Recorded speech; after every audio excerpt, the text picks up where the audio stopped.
Wisdom School. Bonjour, bonsoir, ça dépend de l'heure à laquelle vous serez en train de voir cette vidéo. Je suis content d'être encore avec nous en ce jour. Comme je le dis, ça dépend de quel pays vous êtes, parce que je crois que les heures se diffèrent aussi. Alors, merci d'être là, fidèle dans Sapad TV. Merci de vous abonner, merci de continuer à nous suivre. Merci de partager aussi les vidéos. Merci d'être en contact avec nous pour ceux qui appellent. Merci beaucoup. Merci vraiment beaucoup. Que Dieu, que notre Père Céleste vous bénisse. Et comme je le dis, nous sommes dans cette émission Wisdom School, École de la Sagesse.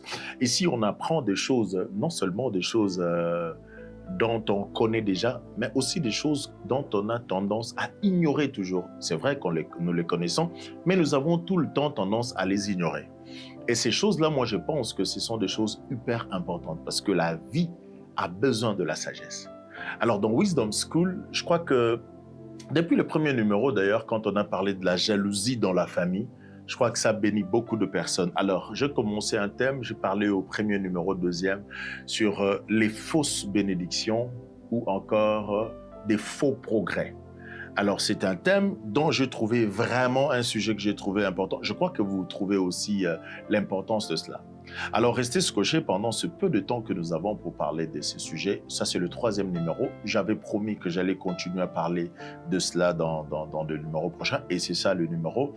Alors, restez vraiment avec nous et soyez appelés. Si vous êtes en famille, écoutez-les en famille. Si c'est entre amis, écoutez-les en amis. Et si vous pensez que vous avez quelqu'un de particulier à qui vous pouvez même recommander cette émission, vous pouvez le transférer cela pour qu'il écoute, qu'il les suive.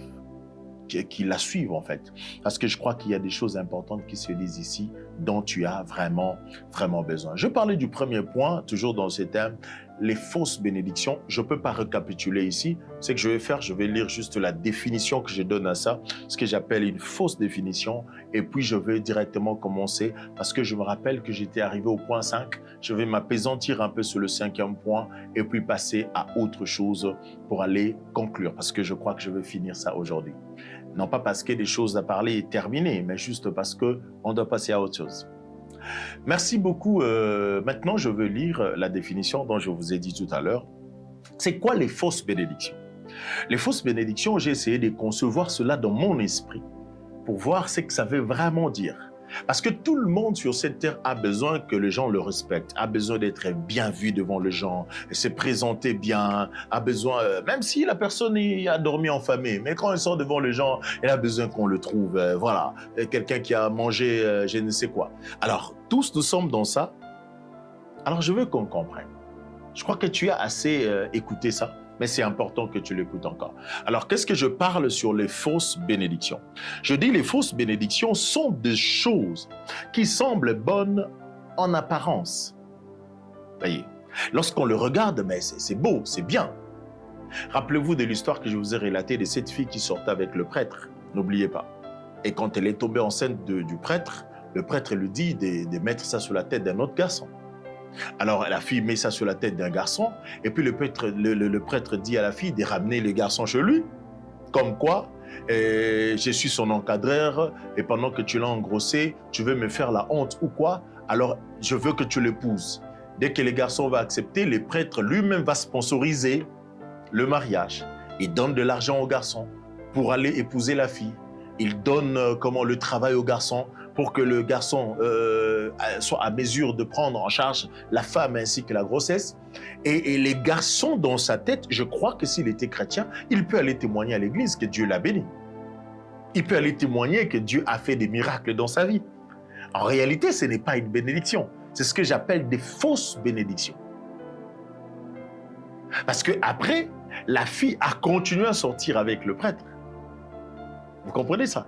Et jusqu'à ce que les problèmes arrivent, un jour, l'enfant tombe malade et l'enfant meurt. Vous comprenez? Donc les choses ont commencé à... Et la vérité finit toujours par se révéler parce qu'elle est têtue. Alors vous voyez, et les garçons est retourné à zéro. Oh mais qu'est-ce qui s'est passé dans ta vie pendant tout ce temps-là? Vous comprenez? Donc, il y a des choses que nous avons, lorsque nous les avons, nous pensons que nous avons évolué, mais en réalité, nous n'avons pas évolué. C'est pourquoi j'appelle ça des choses... les fausses bénédictions sont des choses qui semblent bonnes en apparence, mais qui ne viennent pas de Dieu, ou ne produisent pas la paix, la croissance spirituelle, ni la vraie vie. Ça ne produit pas la vraie vie, des fausses bénédictions. Elles peuvent tromper, elles peuvent attirer, elles finissent souvent et toujours par détruire. Lorsque tu restes longtemps dans cela, ça va te détruire. Alors tu dois prendre une décision et sortir vite. Sors de cette vie qui est virtuelle. Sors de cette vie, comment je peux appeler ça? D'illusion en fait. Tu n'as pas encore progressé. Tu n'es pas encore béni. Et tu le sais très bien. Tu peux tromper tout le monde. Mais tu ne peux pas te tromper toi-même. Tu ne peux pas tromper Dieu. Dieu voit le cœur. Il sonde le rein. Il sait que ce ne sont que des apparences. Tu as eu ce mariage parce que tu as empoisonné la femme de cet homme. Et toi, tu es rentré dedans. Et tu penses que tu es béni. Tu penses que c'est un progrès. Tu as eu ce travail parce que tu es allé parler, relater le mensonge sur celui qui occupait ce poste. Et on l'a chassé de ce travail. Et on t'a mis là. Et tu gagnes de l'argent. On t'a même logé. On t'a donné un véhicule. Penses-tu que tu es béni? Ce sont de fausses bénédictions. Vous comprenez? Alors c'est important. Du coup, je vais rapidement dans le point 5, parce que c'est là que nous étions. Et je vais clôturer ces sujets aujourd'hui. Alors, je disais dans le cinquième caractéristique de ce que j'appelle fausse bénédiction, c'est-à-dire cinquième caractéristique qui montre que la chose ici est une fausse bénédiction ou c'est un faux progrès. Je le dis, c'est que ça produit de la fierté personnelle, de l'orgueil, mais aussi de la confusion. Lorsque vous voyez que vous vouliez une voiture, vous avez une voiture, mais la voiture commence à vous rendre orgueilleux, ça commence à vous emmener dans des choses, sachez que ça ne vient pas de Dieu. Il faut faire très attention. Parce que ce qui vient de Dieu nous ramène vers Dieu. Ce qui vient de Dieu nous approche de Dieu. Il est écrit dans la parole de Dieu que les bontés de l'Éternel nous poussent à la vraie repentance. Vous savez, lorsque tu as vu la main de Dieu dans ta vie, dans quelque chose, non. Cela va te rapprocher de Dieu. Ça ne va pas t'éloigner de Dieu. Il faut faire très attention. Alors, combien d'entre nous, tu avais besoin du mariage? Les jours où tu as eu le mariage, comment tu es conscient que ce mariage vient de Dieu, mais en même temps, ce mariage t'éloigne de Dieu? Ça ne fonctionne pas comme ça. Vous voyez, ça ne peut pas fonctionner comme ça. Un mariage qui vient de Dieu va te rapprocher de Dieu. C'est très, très important. Alors, quand ça ne te rapproche pas de Dieu, je pense qu'il faut te décider autrement. Alors, j'étais arrivé là où je parlais des exemples des fausses bénédictions. Le premier, j'avais dit que j'en avais 4, alors je parle du premier. La première fausse bénédiction, c'est que c'était un mariage basé sur l'apparence, mais sans fondement spirituel. Je le dis, un mariage basé sur l'apparence, mais sans une fondation ou un fondement spirituel.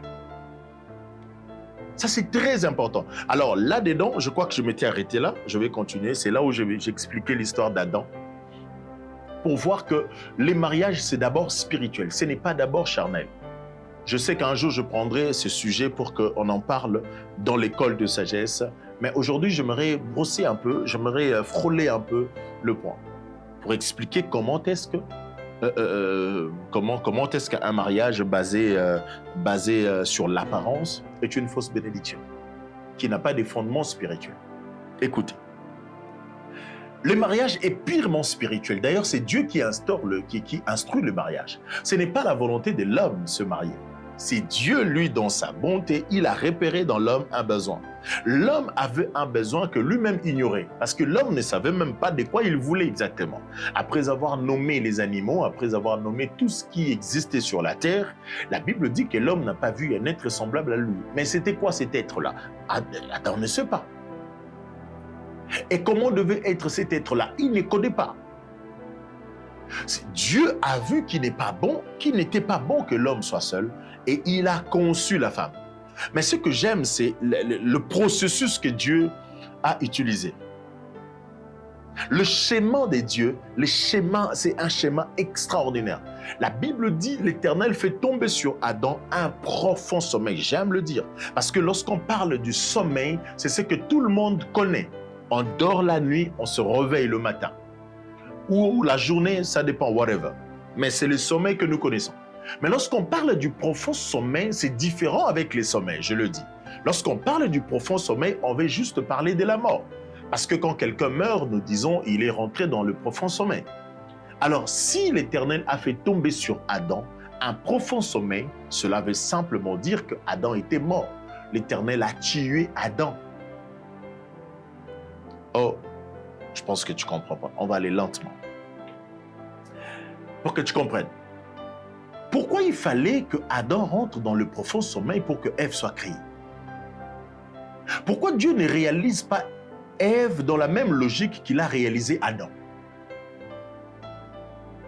Pourquoi pour Adam, pour Ève, il fallait que Adam meure? Mais regardez, lorsque Adam est là, couché, il ne sait ni ce qui se passe autour de lui parce qu'il ne vit plus.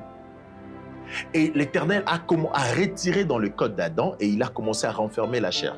Le côte, et il a commencé à renfermer la chair sur ça pour que la femme apparaisse. Mais écoutez, je n'ai pas vu là où Adam s'est réveillé un peu pour dire à Dieu, ben écoute, la femme que tu crées, tiens compte de la face. Moi, j'aime qu'elle ait un peu de joue. Hein. Adam n'a pas dit ça. Je n'ai pas vu Adam se réveiller pour dire à Dieu, ben tiens compte qu'elle ait une taille acoustique. Vous voyez, actuellement, le jeune Jean, je les ai entendus dire un terme là sur ça. Les femmes qui ont des formes, ils disent quoi? Chargées, voilà. Je n'ai pas vu Adam se réveiller, dire à Dieu, écoute, à l'heure où tu es en train de crier, de former cette femme, tiens compte qu'elle soit chargée. Adam n'a pas dit ça à Dieu. Je n'ai pas non plus entendu Adam dire à Dieu, ben, écoute, cette femme doit être de courte taille, ou elle doit être plus ou moins élancée, ou elle doit être... Adam n'a rien dit parce qu'il n'avait pas son mot à dire dans le choix. Il n'avait pas son mot à dire sur le choix, sur la création de Ève. Je ne sais pas si vous comprenez ça.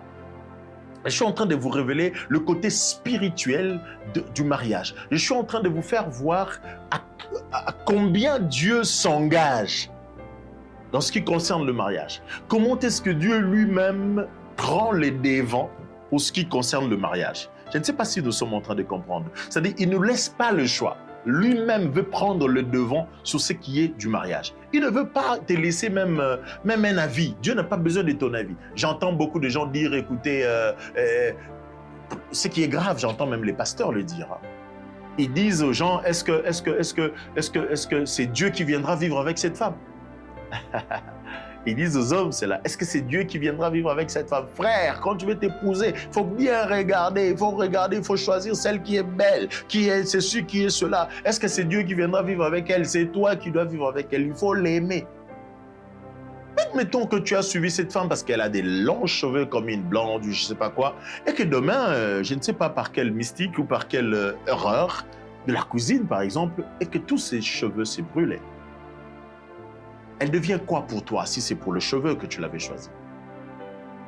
Admettons que tu l'as choisi parce qu'elle est chargée de taille, hein, et que demain elle rencontrait une maladie quelconque, et elle a fondu du coup. Elle est devenue... Elle devient quoi pour toi en ce moment-là? Elle devient quoi pour toi en ce moment-là? Est-ce que nous comprenons? Admettons que tu l'as aimée parce qu'elle avait une belle démarche, mais après elle rencontre, elle connut un accident et puis elle est devenue paralysée par exemple. Elle devient quoi pour toi en ce moment-là? Si ce n'était que le display comme on dit. Elle devient quoi pour toi?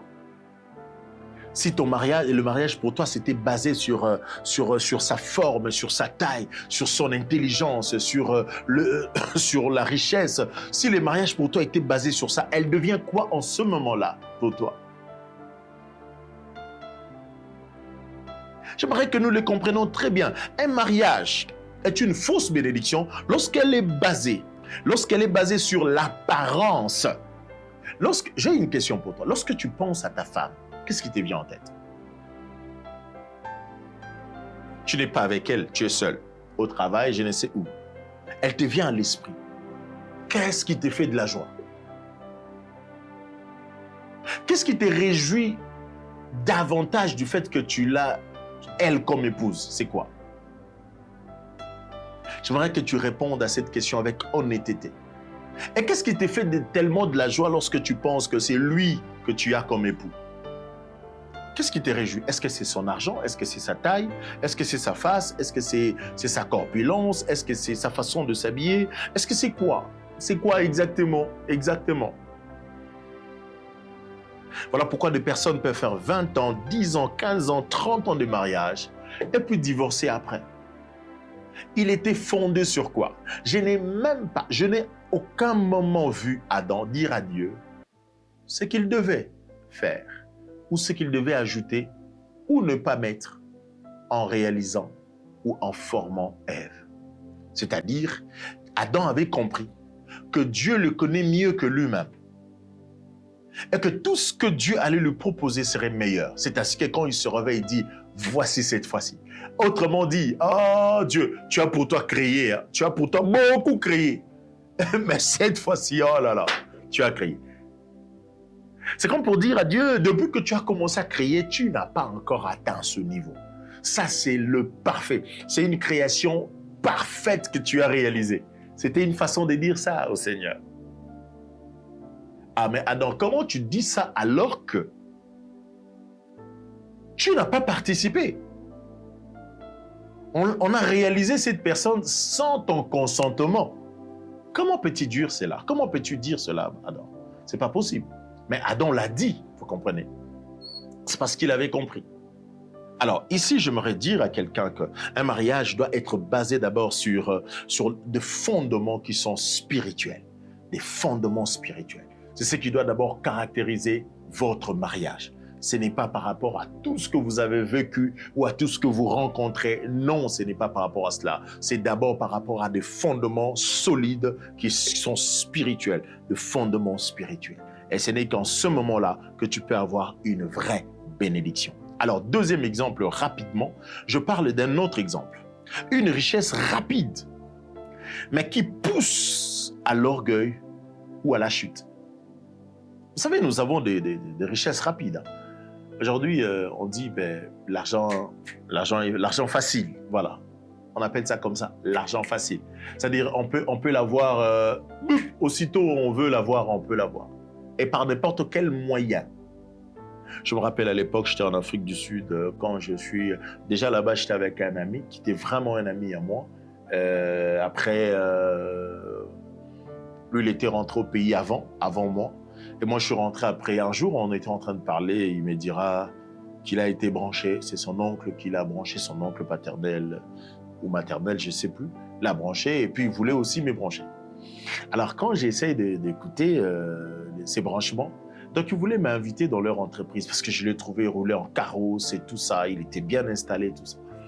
Alors que c'était parce qu'il était déjà rentré dans un cercle, vous comprenez. Alors, il m'a dit, c'est pas grave, hein, il suffit que tu viennes assister dans notre réunion et puis là, tu auras un parrain et puis ça va partir. Vous comprenez? Donc, ça veut dire de l'argent facile. Oui, c'est beau de l'avoir. Tu peux avoir cet argent facile. Tu peux tout avoir. Tu peux les avoir. Un véhicule, un logement, de l'argent, un salaire, un contrat de travail. Tu peux beau avoir cela. Mais si et seulement si, cela t'amène à l'orgueil, à la chute, c'est une fausse bénédiction. Sois sûr que tu vas tomber. Même pas aujourd'hui, même pas demain. Cela va chuter. Ça va chuter.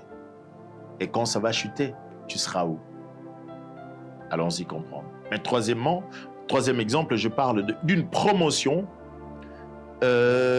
qui éteint la vie de la prière. Vous savez, il y a des promotions que nous avons au lieu du travail qui éteignent carrément la vie de la prière, dans tout le niveau de ta vie. Que ce soit dans votre équipe de football, que ce soit dans votre rassemblement, je ne sais pas de quoi, peu importe là où tu es.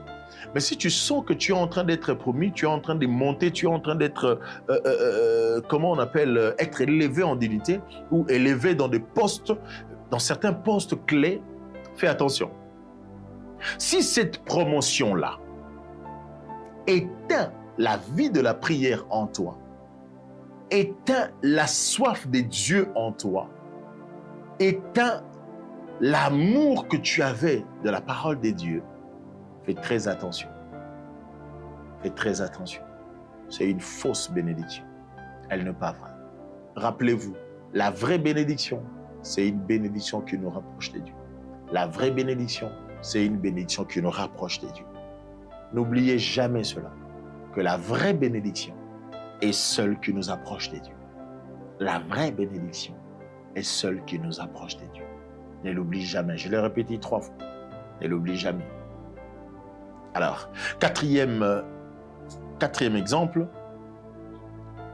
le ministère qui attire la foule, mais en même temps, ne glorifie pas Dieu. Combien des églises nous avons aujourd'hui qui attirent de foule? Et lorsque vous regardez l'attitude, vous avez l'impression que cet homme ne jure qu'à la foule, ne jure qu'à la foule. Oui, cette église peut attirer la foule. Beaucoup de personnes peuvent venir. Mais quand vous regardez dedans, vous comprenez que Dieu n'est pas glorifié là-bas. Je vais vous scandaliser. Savez-vous qu'il y a même des églises qui obligent aux personnes qui veulent témoigner de citer le nom du pasteur? Il y a des églises qui reçoivent en amont des personnes avec leurs témoignages pour les orienter de comment est-ce qu'ils vont présenter ça devant les gens. Alors dans cette orientation, on leur demande de parler du pasteur. C'est-à-dire, c'est à cause de lui, c'est le pasteur qui m'a fait ça, c'est le pasteur qui a fait ceci. C'est-à-dire, vous sentez que cette église a beaucoup de personnes, mais tout ce qui se fait dedans, c'est pour un homme. Alors, une église comme ça, c'est une bénédiction fausse. Une église comme ça, c'est un progrès, mais un faux. Pourquoi? Parce que dans cette gloire-là, il n'y a pas la place de Dieu. Dans cette gloire-là, il n'y a pas la place de Dieu. Faisons très attention. Très, très attention. Discernement à savoir. Ça, j'aimerais te donner maintenant le discernement. Des choses que tu dois comprendre, des choses que tu dois discerner. C'est très important. Toute porte ouverte ne viennent pas des dieux. Ça, c'est la leçon de la vie. Ça, c'est des choses que je veux que tu discernes à partir de maintenant que tu écoutes ce message dans École de sagesse. Je veux que tu comprennes que dans la vie, toutes les portes qui s'ouvrent ne viennent pas des dieux. Si pour t'avoir, le diable doit te donner des jeeps, alors sache qu'il est capable de te les donner. Parce que pour toi, cette jeep-là, tu penses que c'est une bénédiction. Mais pour le diable, cette jeep n'est qu'un jouet. C'est un jouet. Vous comprenez? Pour lui, c'est un jouet. Mais pour toi, c'est une bénédiction. Alors, quoi de plus normal de t'en donner même 4, même 5 s'il le veut? Si c'est seulement par cela qu'il va réussir à t'avoir, il peut t'en donner. Alors, dans cette école de sagesse, je viens encourager quelqu'un de comprendre, d'avoir l'esprit de discernement. Alors, la première des choses à discerner, c'est que toutes les portes ouvertes ne viennent pas des dieux. Même le diable peut donner pour séduire. Le diable est capable de donner parce qu'il sait derrière ces données, il y a la séduction. Alors, faisons très attention. Alors, un verset que j'avais préparé, vous vous souvenez que j'aime bien mettre des versets dans Wisdom School. C'est important. Parce que la vraie sagesse, ce que tu apprends ici, aucune université ne t'apprendra cela. Aucune université. En droit, on ne t'apprend pas ça. En médecine, on ne t'apprendra pas ça. Dans toutes les facultés du monde, on ne t'apprendra pas ces choses. Ça, c'est la sagesse divine. C'est la sagesse qui vient d'en haut. Et pour bien vivre sous cette terre, tu as besoin de cette sagesse qui te vient d'en haut. Alors, ce que je veux que tu comprennes, le verset que je vais te donner, c'est Matthieu chapitre 4, verset 8 à 9. Dit ceci, le diable le transporta encore sur une montagne très élevée. Vous comprenez? Le diable ne l'a pas tenté là en bas. Il lui a transporté très élevé. Et le diable, pour t'élever, afin qu'après te séduire, il est capable de le faire. Il peut te faire monter dans des lieux très, très, très élevés, mais avec un objectif de te séduire. Jésus a été emmené très, très loin. Et si c'était toi, tu allais dire, oh ben voilà, je suis en train de vivre la grandeur. Alors que l'objectif derrière cette grandeur, c'était la séduction. Faites très attention, mes bien-aimés. Fais-en très attention. En tout cas, je veux que tu partages cette émission avec ta famille. Je veux que tu la partages avec tes amis. Je veux que tu la partages avec des personnes. Dans le groupe, partage cette émission pour réveiller les gens. Comprenez cela. Le diable le transporta encore sur une montagne alors très élevée. Lui montra tout le royaume du monde et leur gloire. Voyez. Waouh, c'est grave. Et 9 dit ceci, et lui dit, écoute les paroles du diable, je te donnerai toutes ces choses si tu te prosternes et m'adores. Et ça, c'est très important. J'aimerais vraiment que nous comprenions. Ça, n'oublie jamais ça, que le diable peut te donner parce qu'il sait qu'il va séduire après. Toutes les portes qui s'ouvrent ne viennent pas des dieux. En tant que chrétien, j'aimerais te conseiller, ferme certaines choses, certaines portes qui s'ouvrent devant de toi. Ferme-les. Si tu n'es pas capable de les fermer, alors donne-la le dos. Si tu n'es pas capable de donner le dos, alors fuis. On ne rentre pas dans toutes les portes. Parce que le diable peut t'ouvrir une porte, mais avec un objectif après. Que le sage comprenne. Alors je m'en vais clôturer. Je parle de ma conclusion. C'est quoi la conclusion? Cherche la bénédiction qui vient des dieux, seul. Pas d'un homme. Pas de X, pas d'Y, pas d'un pasteur. Pas d'un président de la République. Nous avons connu de fils biologiques de certains présidents dans le monde qui aujourd'hui sont des quémandeurs. Parce que leur bénédiction ne venait pas des dieux, venait de leur père. Que les sages comprennent. Cherche la bénédiction qui vient de Dieu seul. Même si elle prend du temps, elle est pure, stable et éternelle. Je viens parler à quelqu'un. Cherche la bénédiction qui vient de Dieu seul. Même si elle tarde, elle est au moins pure, stable et éternelle. Que le sage comprenne. C'était votre frère, David Chaps. Alors aujourd'hui, je parlais sur les fausses bénédictions, des faux progrès. Veux-tu vraiment y rester? Alors si tu t'es retrouvé dans ce message, ce n'est pas pour rien. Cette émission était intitulée « L'école de la sagesse ». Si vraiment tu t'es retrouvé, que la voix de la sagesse crie dans ton cœur. Prends de bonnes décisions et tu vivras. Sépare-toi de toute forme de fausse bénédiction, de toute forme de faux progrès et tu vivras la vraie et la bonne, la pure, la stable et la bénédiction éternelle. Merci et à la prochaine. Bye.